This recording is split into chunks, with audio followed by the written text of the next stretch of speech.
Beautiful words, Seb. Thank you very much. I could not think of a better person to channel Kevan Gosper than you, so thank you.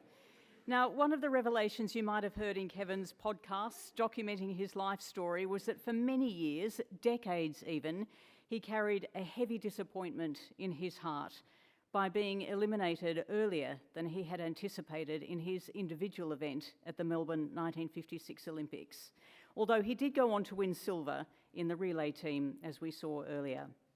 But it wasn't until that moment in 1993, when Sydney's bid was declared the winner to host the 2000 Olympic Games, that Kevan said he could finally let go of his personal disappointment. That's how much it meant to him to help deliver Australia another edition of the Olympics. The person who successfully led the Sydney 2000 bid and would go on to become a close friend of Kevan's through all sorts of trials and tribulations was Rod McGeoch.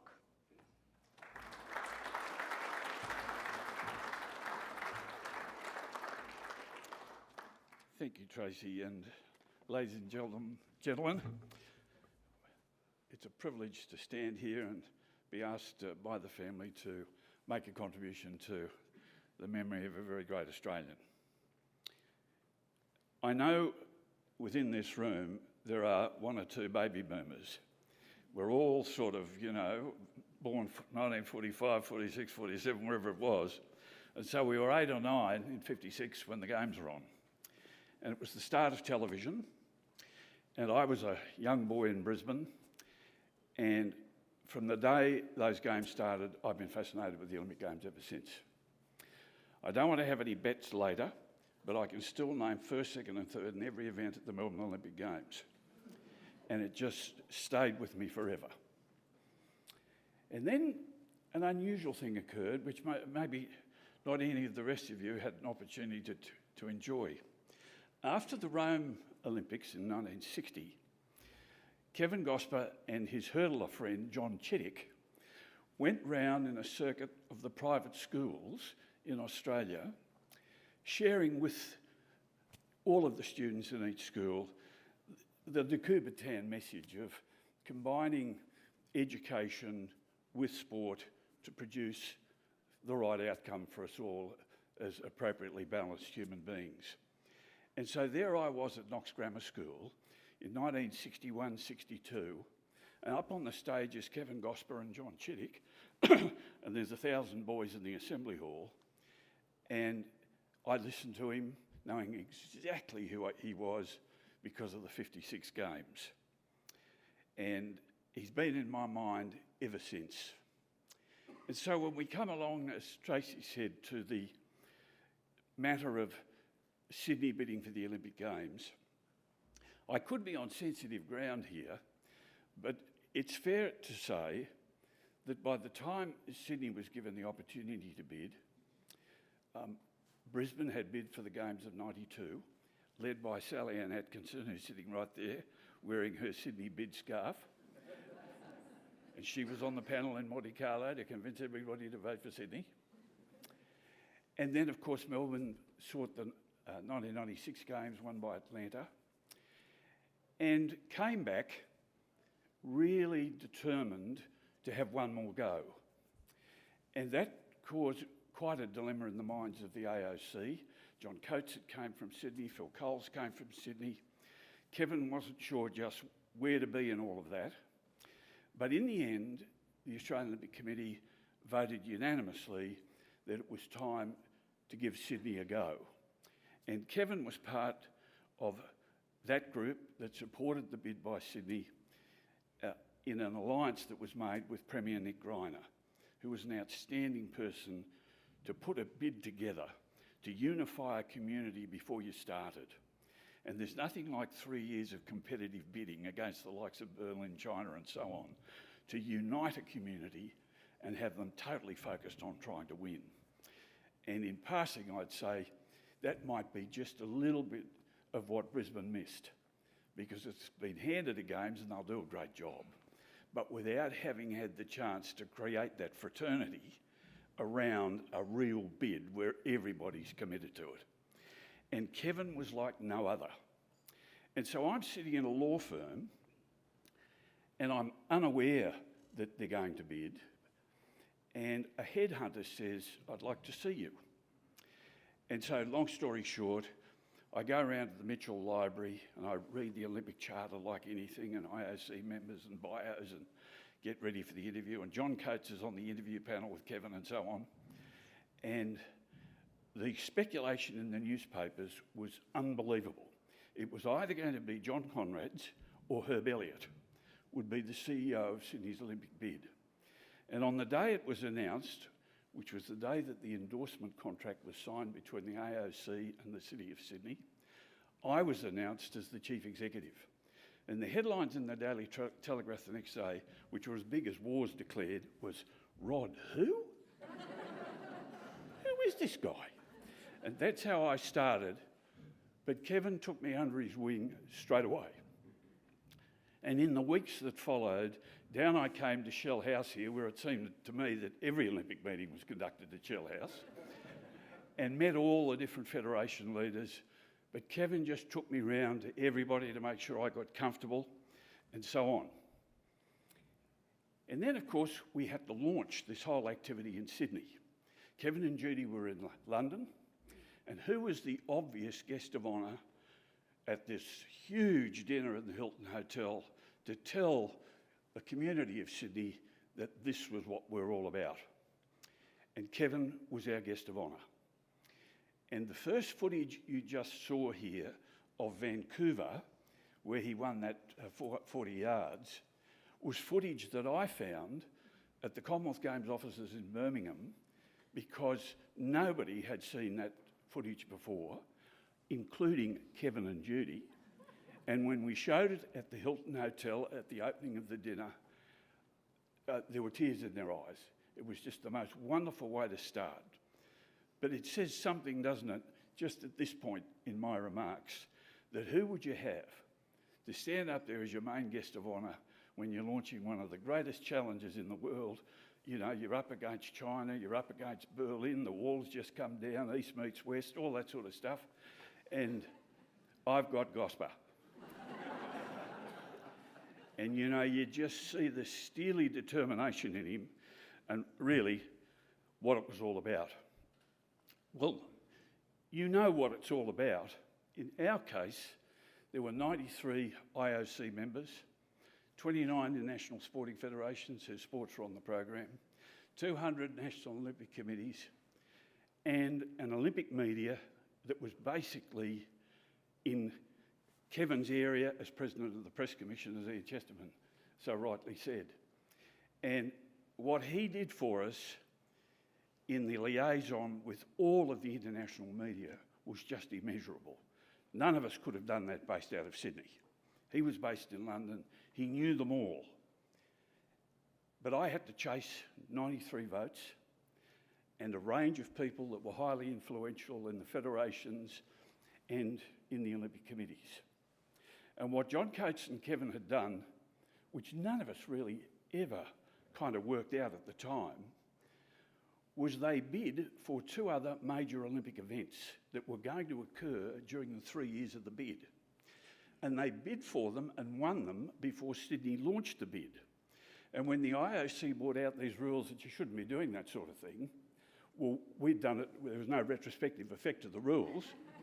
And so we hosted these kind of functions. And one of them, the General Assembly of International Sporting Federations, GAIF as the Olympic community would call it, instead of having one or two IOC members visiting the city, we had 40. And we hadn't breached the rules. And I'm out on a yacht, one of our America's Cup challenges with Jacques Rogge, and we're sailing around the city in beautiful sunshine. He said, "You're not trying to woo me for a vote, are you?" I said, "This is your sport. You're an Olympic yachtsman. I'm just showing you the harbour." Well, of course you are. And any number of stories like that where Kevan was helping me build these relationships. I mean, Jan Staubo from Norway, prisoner of war for 3 years of the Germans. And I said to Paul Keating, and how did I get to Paul Keating? Because Kevan got to Paul Keating. And I said to Paul Keating, I need the living Australians who were in that prisoner of war camp with him. So we got the RSL involved. We found 26 living Anzacs who had all been in the prisoner of war camp with Jan Staubo. And Staubo came out for his visit, and I didn't tell him where we were going, and we went out to Victoria Barracks, he in the limousine with me, and the 26 diggers were all up the end of the driveway. And he looked at me and said, what is this? I said, Jan, they were all in the prisoner of war camp with you during the Second World War. And he broke down and he wept. And he just said, you know, it's that old saying, people don't care how much you know until they know how much you care. And he said, if you care like that about the Olympic Games, well, then that's what you should really deserve. And Kevan was behind all those sort of manoeuvres. Staubo was our guest at Wimbledon one year, funny about that. Kevan and Judy are there and looking after things, and no problem. Murray Rose, our great swimmer, met every single IOC member that came through the Los Angeles airport on their way to Sydney from South America and looked after them for the evening, and then they flew into Sydney and then we looked after them. So this network that Kevan led, you know, as our most senior Olympic figure, was just amazing in helping us. And so we get to Lausanne in July of the year of the vote, and it's the opening of the Olympic Museum.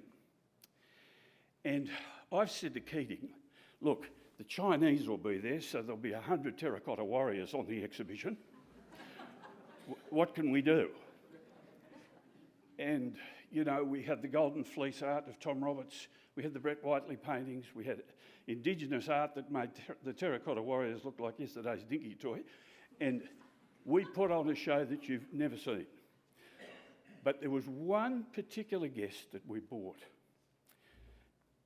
And when I read John Coates's remarks that are written in the program, and Ian referred to it, and so did Seb, Kevan had this love of classical music and the fact that he'd learnt the piano, and it was quite a part of him. And who did we take to the opening of the museum in Lausanne? We didn't take Kieran Perkins or Herb Elliott or whoever, we took Joan Sutherland. Dame Joan Sutherland. And she was the absolute star of the entire event, which kind of tells you a little bit about why there's a cultural program at the Games. And, you know, when people ask me what was my highlight of the Paris Games just past, Celine Dion by a mile.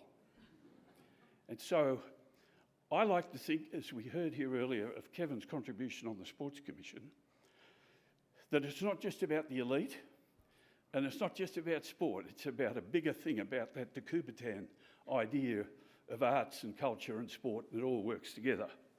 And Kevan just exemplified that. I mentioned China earlier.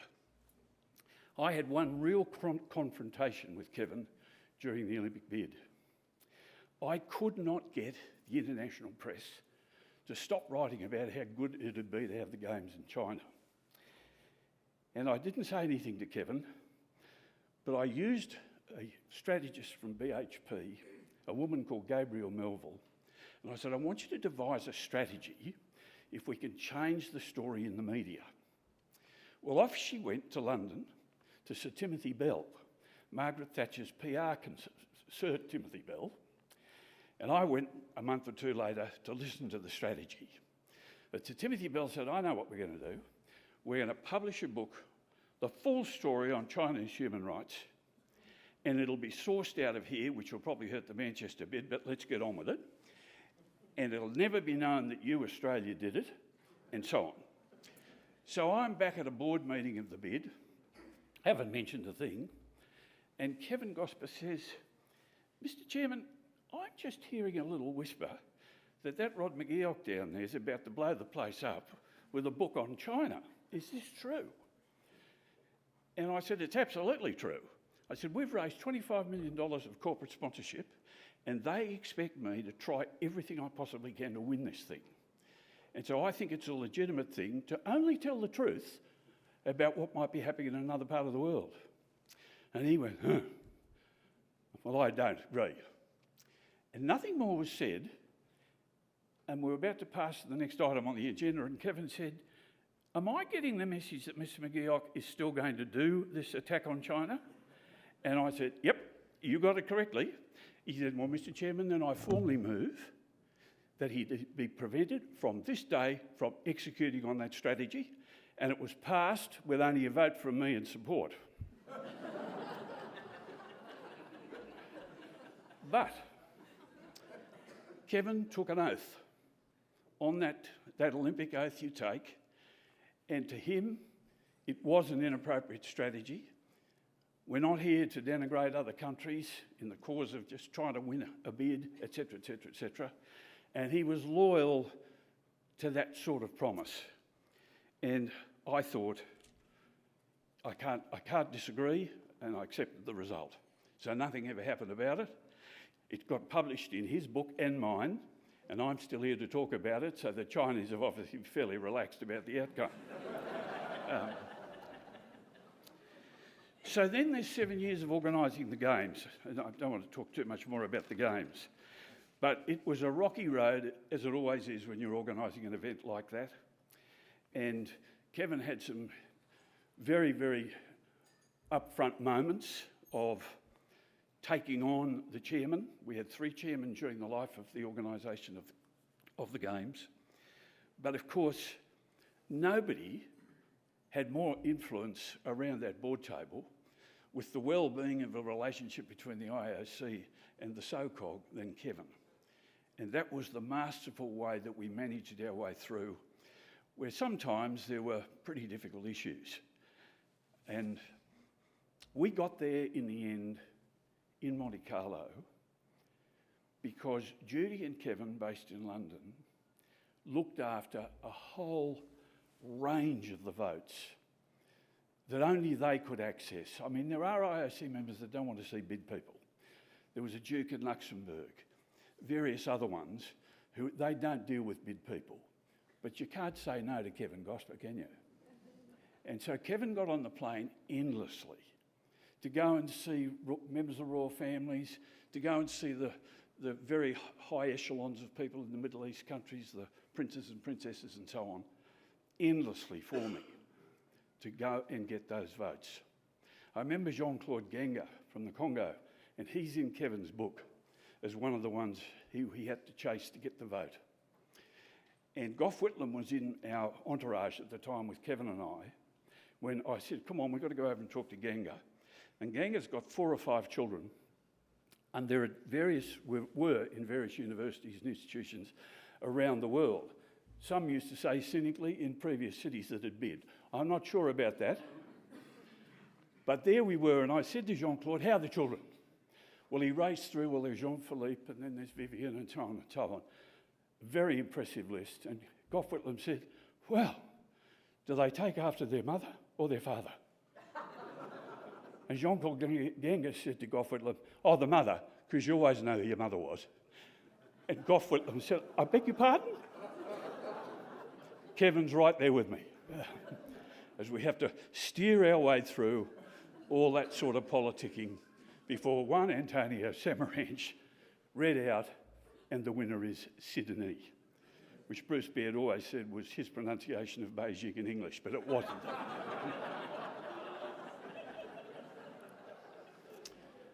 Kevan's there with me the whole time. Monte Carlo, a hugely intensive time. He and Judy are hosting things everywhere as we try and turn this into a result. And just, we won by 1 vote. So there was nothing spared in our effort, I can tell you. Well, nor has there or was there in Kevan's other parts of his commercial life. And I'm not going to go on too much about them. The family down here told me time and time again, we don't want a CV, thanks very much, at this event. Just get the themes right. But when you listen that he's chairman of Shell, he's on the board of the ANZ Bank, one of the top 4 banks in the country. He's on the board of Crown, where the Packer family are presiding. And he's got that connection with the Packers who control Channel 9 and newspapers and so on and so on. He's on the board of Veezy, the Pratt family, who I think are probably the most successful private company that Australia's ever had. And he's on that board. He's on the board of Lion Nathan, where the Meyer family were running the show. I mean, these are amazing networks of people in Melbourne and the Australian community. But he says in his book, my time dealing with the Northwest Shelf with Woodside and Shell is really, for him, his most outstanding contribution. And we probably all forget just what an important source of energy and so on is still going up there that Kevan masterminded with Woodside and so on.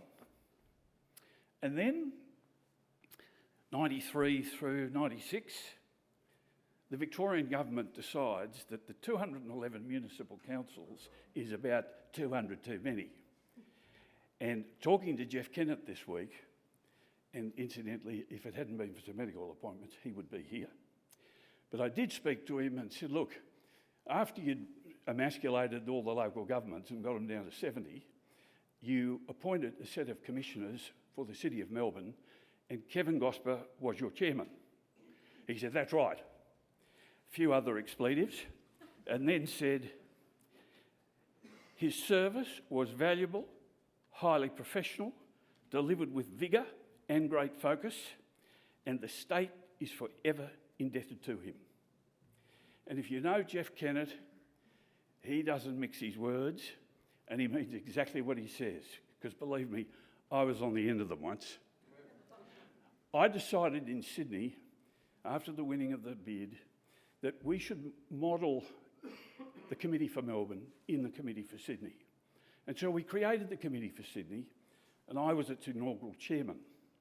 Well, as it happened, I was also chairing a bid for Melbourne Airport, and we won that, and I'm chairing Melbourne Airport. Well, Dita's running a Logies event at Crown, and out walks the Premier, Jeff Kennett, Lloyd Williams, and Kevan Gosper. Kevan just a bit behind.